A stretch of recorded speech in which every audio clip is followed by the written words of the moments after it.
अस्सलाम वालेकुम मोहतरम नाजरीन, हमारे चैनल फैमिली जोक्स क्रिएटर में आप सबको खुश आमदीद। मुझसे एक लड़की ने कहा, प्यार क्या होता है?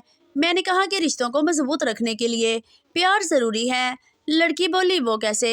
मैंने कहा, जैसे इमारत में ईंट बजरी सीमेंट की मजबूती बगैर पानी मिलाए नहीं हो सकती, ऐसे ही रिश्तों में बगैर प्यार के मजबूती नहीं हो सकती। तो वो मुस्कुरा कर बोली, मुझे पहले ही शक था कि तुम ठेकेदार हो। एक भिखारी हर माह भीख के पैसों से इनामी बॉन्ड खरीद लेता था। एक दिन उसके एक साथी ने इस बारे में मालूम किया कि ऐसा क्यों करते हो, खाओ पियो मौज करो। पहले भिखारी ने समझाया, ये इनामी बॉन्ड है, इनमें करोड़ों का इनाम निकलता है, मगर तुम इतने पैसों का क्या करोगे? इन पैसों से मैं बड़ी सी मस्जिद बनवाऊंगा और वहाँ अकेला बैठकर भीख मांगूंगा। कुछ लोगों की सोच को बदलना मुश्किल ही नहीं, नामुमकिन होता है। पता है हीर रांझे की लव स्टोरी क्यों लंबी चली थी? क्योंकि इस वक्त ब्लॉग का ऑप्शन नहीं था। कुछ लोग जुमे के दिन मस्जिद से निकलते ही मोबाइल ऐसे निकालते हैं जैसे बख्शिश का कोई नोटिफिकेशन आया हो। एक लड़की की शादी हो गई, अगले दिन बचा हुआ सालन खराब हो गया क्योंकि फ्रिज में रखना भूल गई थी। मोहब्बत के रास्ते में हमेशा दर्द मिलता है। मैं सोच रहा हूँ इस रास्ते पर मेडिकल स्टोर खोल लूँ, बहुत चलेगा। घर वालों को भी शादी के लिए वही कजन पसंद आता है जिसके साथ बचपन से ही इट वट्टे का वैर हो। मेहमानों के साथ आए हुए बच्चे भी महबूबों के नखरों की तरह होते हैं, ना बर्दाश्त होते हैं, ना ही बंदा कुछ कह सकता है। क्या आपके साथ भी ऐसा ही होता है? पाकिस्तानी खाने और दोस्तों की दोस्ती, बिरयानी सबको साथ बिठा देती है, दुश्मन भी दोस्त बन जाता है। पिज़्ज़ा काटने पर दोस्ती ख़त्म, और वो बड़ा टुकड़ा क्यों लिया? कोल्ड ड्रिंक जब तक बोतल फुल सब यार, जैसे ही बोतल खाली सबका मूड ख़राब।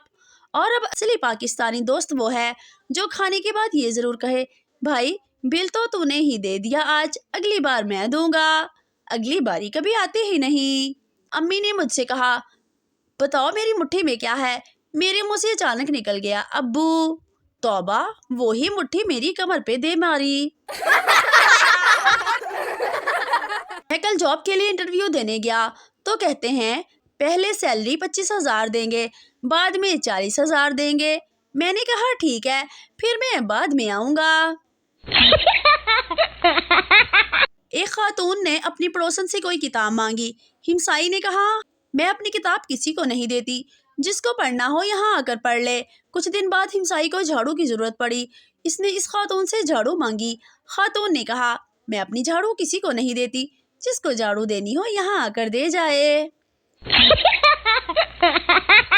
फौजी ससुराल गया, सास ने पहले दिन पालक खिलाई, दूसरे दिन मेथी और तीसरे दिन साग खिलाया। चौथे दिन पूछा, बेटा क्या पकाऊं?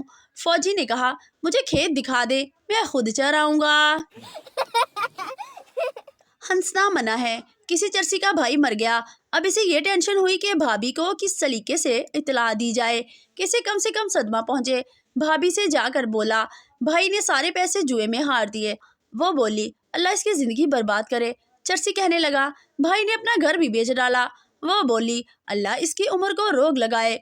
चरसी फिर कहने लगा, भाई ने एक और शादी कर ली है। वो बोली, अल्लाह करे मरे, मैं अब इसका मरा मुंह भी नहीं देखूंगी। चरसी ने बाहर की दरवाजे की तरफ मुंह किया और जोरदार आवाज में बोला, भाइयों अब मैयत अंदर ले आओ। एक फलसफी से किसी ने पूछा, क्या आप कैसी औरत से शादी करना पसंद करेंगे? फलसफी ने जवाब दिया, मैं नहीं चाहता कि वो इतनी खूबसूरत हो कि मेरे अलावा और लोग भी पसंद करें, ना ही इतनी बदसूरत कि मैं बेजार हो जाऊं, और ना ही इतनी लंबी कि मैं एड़ी केबल होकर बात करूं, और ना ही इतनी पस्त कद कि झुकना पड़े, ना इतनी मोटी कि दरवाज़ा घेर के रखे, ना ही इतनी पतली कि मुझे वो महज एक ख्याली जस्त लगे, ना मोम की तरह सफ़ेद, ना भूख की तरह काली, और ना इतनी जाहिल कि मुझे समझ ही ना सके, और ना ही इतना इल्म हो कि मुझसे बहस ही करती रहे। खैर से मरहूम कवारे मर गए।